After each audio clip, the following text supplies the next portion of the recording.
मित्रों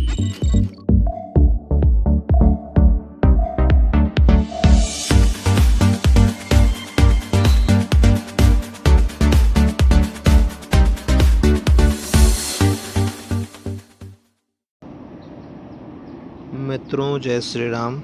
मैं ब्रजेश पांडे आज HIS 285 का क्वेश्चन पेपर लेकर के आया हूँ। सुबोध जी ने मुझे यह पेपर उपलब्ध कराया है, आपको बहुत बहुत धन्यवाद।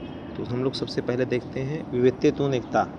विविधता में ही एकता है। HIS 285 BA कोर्स है, उसका ये इम्पोर्टेंट सब्जेक्ट है। आप लोग देख लीजिए कैसे हम इसको सॉल्व करते हैं, क्या क्या इंपॉर्टेंट क्वेश्चंस हैं, क्या क्या इस बार एग्जाम में आ रहा है। वैदिक कालीन विवाहाचे कोणते 5 प्रकार। इतिहास में बताया जाता है वैदिक काल में विवाह कैसे होता था, क्या स्थिति थी, और विविधता में एकता कैसे छुपी थी। वैदिक काल मतलब बहुत पुराने समय की बात है। 5 प्रकार लिखिए।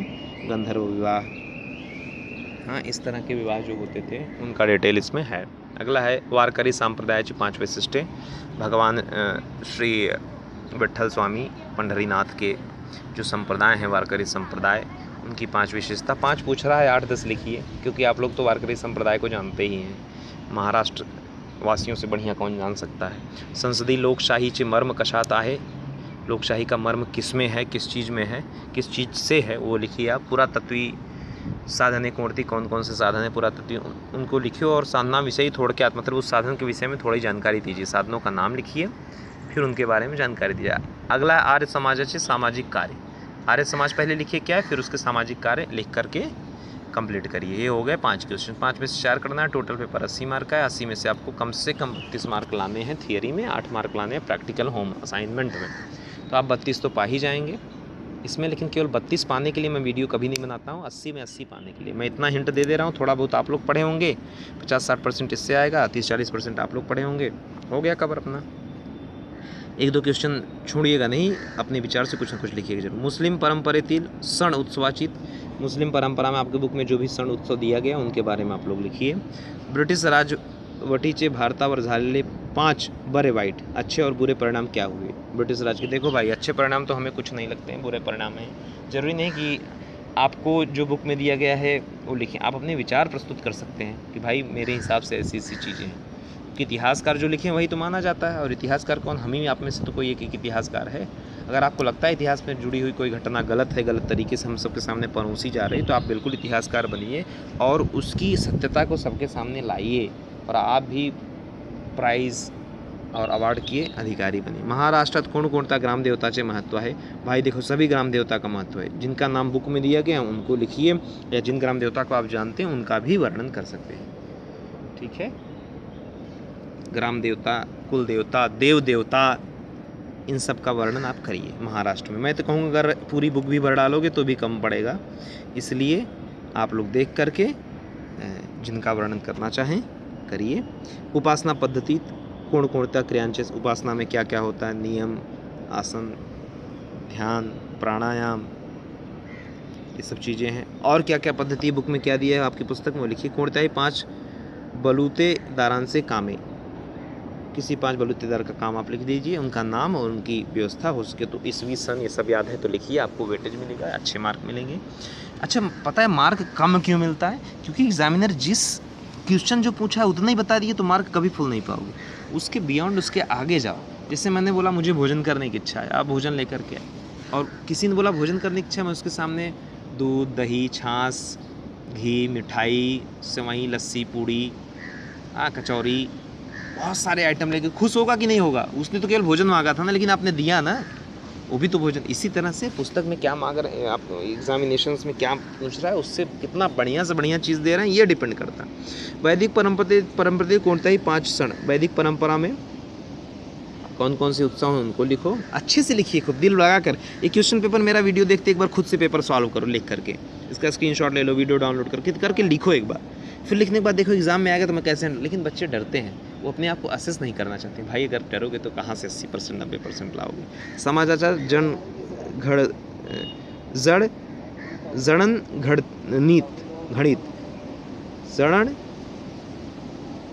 घड़नीत संताच्या, मतलब जो लोगों में जो नया आविष्कार हुआ है या लोगों में जो जन चेतना लाने वाले संतों के कार्य का महत्व। जड़न घड़नीत, ठीक है, समाजाचार जड़न घड़नीत संतांच्या कार्याचे महत्त्व थोडक्यात विशद करा. लोकमान्य टिळकांनी शिवजयंती उत्सव सुरू केले, त्यामागे त्यांची कोणती भूमिका, किस लिए उन्होंने शिवजयंती सुरू की, उनका वर्णन करिए. समतेची तत्त्वे थोडक्यात लिहून समतेची कोणती 3 रूप, समता का 3 कौन सा रूप है उसके बारे में लिखिए. ग्राम व्यवस्थेतील वतनी अधिकारी कुलकर्णी यांचा कामाचे स्वरूप लिखिए. इस बार हो सकता है कुलकर्णी साहब के बारे में पूछना, हो सकता है और किसी अधिकारी के बारे में कुछ ऐसा पूछ ले जो इम्पोर्टेंट है, लेकिन इतना अगर पढ़ कर गए तो पास तो होना ही होना है. ग्राम व्यवस्थेतील वतनी अधिकारी हो गया. अगला क्वेश्चन नंबर 4 स्क्रीनशॉट ले लीजिए. स्वतंत्र भारतातील 5 राष्ट्रीय उत्सव, कुल मिलाकर उत्सव थोडक्यात माहिती लिखिए. अब एक काम करता हूँ, मैं पूरा चैप्टर हो जाने के बाद ना, चारों क्वेश्चन हो जाने के बाद मैं आपको इंपॉर्टेंट मेन क्वेश्चन बता देता हूँ. ठीक है, और कैसे लिखना 1-2 नोट्स दिखा देता हूँ आपको. प्रत्येक नागरिकांची 5 मूलभूत कर्तव्ये कोणती ते थोडक्यात लिखा. सामाजिक व धार्मिक सुधारणा चळवळीत महात्मा फुले यांची कामगिरी थोडक्यात शब्दात लिहा. स्वतंत्रपूर्व काळात कामगार चळवळ निर्माण होण्याची कारणे, कामगार में चळवळ क्यों हुआ वो उसका कारण लिखिए. अगला अर्थ पुरुषार्थाची आवश्यकता, अर्थ पुरुषार्थ की क्या आवश्यकता है वो लिखो. तो इसमें से मैं इंपॉर्टेंट बताना लिख लो. राष्ट्रीय उत्सव के बारे में पढ़ लो, मूलभूत कर्तव्य के बारे में पढ़ लो, सामाजिक व धार्मिक सुधारणा के बारे में पढ़ लो. ये 3 इधर से हो गए. वैदिक काल में विवाह के बारे में एक क्वेश्चन 100% आएगा. संप्रदाय के बारे में क्वेश्चन आ सकता है. इस बार वारकरी संप्रदाय पूछा था, तो हो सके दूसरा कोई पूछे, या वारकरी तो जरूर पढ़ कर जाओ. आर्य समाज के बारे में एक प्रश्न पूछेगा. पुरातत्व विभाग में एक प्रश्न पूछेगा. ब्रिटिश राज के बारे में पूछेगा. महाराष्ट्र अपने स्टेट से कम 2 से 3 क्वेश्चन देगा इस बार. ठीक है. वैदिक परंपरा में देखो सण उत्सव यहाँ लिखा है. वैदिक परंपरेतील कोणत्याही 5 सण उत्सवाची थोडक्यात माहिती द्या. अगला क्वेश्चन क्या है, स्वतंत्र भारतातील 5 राष्ट्रीय उत्सवांची. स्वतंत्र भारत होने के बाद हमने कौन कौन सा राष्ट्रीय उत्सव मनाना, मुझे तो लग रहा है कहीं इसमें 15 अगस्त 26 जनवरी तो नहीं जोड़ेंगे. एक बार बुक जरूर खोल लीजिए, क्योंकि मैं बुक अभी देख नहीं पाया हूँ. ग्राम व्यवस्थेतील वतनी अधिकारी हो गया. समतेची तत्व है, समता के तत्व, और एक कौन सा था, प्रत्येक नागरिकाची 5 मूलभूत कर्तव्य. इन सबको देख लीजिए. चलिए मैं आपको इसका स्क्रीनशॉट ले लीजिए, वीडियो डाउनलोड करके अपने मित्रों को भेजिए. मुझे आपसे कुछ नहीं चाहिए, केवल एक ही चीज़ चाहिए.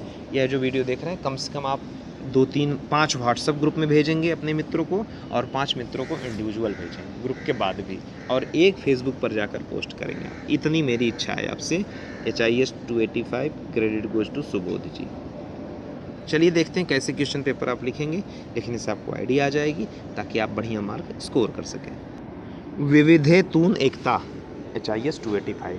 तैयारी अच्छे से कर लीजिए, बढ़िया से लिखिए. ये देख लीजिए कैसे लिखना है. बढ़िया पेन लीजिए, जगह छोड़िए, अंडरलाइन करिए, नंबरिंग करिए. क्वेश्चन हो सके तो लिखो, ज़रूरी नहीं क्वेश्चन लिखो. नंबरिंग करो, अंडरलाइन करो, बढ़िया से पूरा पेज भरता हुआ, ऐसा खाली खाली नहीं लगना चाहिए. फिर इस पेज के लिखो, जहाँ क्वेश्चन कंप्लीट होता है वहाँ थोड़ी जगह छोड़ो, और थोड़ा सा राइटिंग ना लिखो, बड़ी थोड़ा सा बड़ी लिखो. जैसे छोटी आधी लाइन कवर कर रहे हैं ना, आधी लाइन ऐसे कवर कर रहे हैं ना, इसको थोड़ा और नीचे लेकर के, नीचे मतलब इसी लाइन, जैसे ये लाइन है, ये लाइन है आपकी, इसमें यहाँ तक ही लिखे हैं. कंप्लीट करके इसको यहाँ तक पूरा लिखो, पूरा नीचे तक टच करने का प्रयास करो, थोड़ा सा छोड़ दो. ठीक है, इस तरह से पेपर लिखिए और बहुत अच्छा आपका जाएगा. बाकी के पेपर्स आप हमसे मांगते रहिए, पूछते रहिए. इसी तरह मैं पेपर्स अपलोड करता रहूँगा. जो पेपर नहीं अपलोड कर पाया वो भी अब अपलोड करूँगा. अब आप लोग हमसे जुड़े रहिए, चैनल सब्सक्राइब करते रहिए, अपने कमेंट्स लगातार करते रहिए, ताकि मैं आपके लिए कुछ न कुछ अच्छा कर सकूँ. बाकी मित्रों, गाइडेंस, मोटिवेशन से रिलेटेड वीडियोज़ और ऐसी अच्छी चीज़ें हमसे सुनते रहिए. हम आपस में एक दूसरे के साथ जुड़े रहें. लंबे समय तक, लंबी दूरी तक जाना है, राष्ट्र को समृद्ध बनाना है. हम सब मिलजुल करके एक नए राष्ट्र, एक नए भविष्य का निर्माण करेंगे. इसी के साथ बहुत बहुत धन्यवाद. जय श्री राम.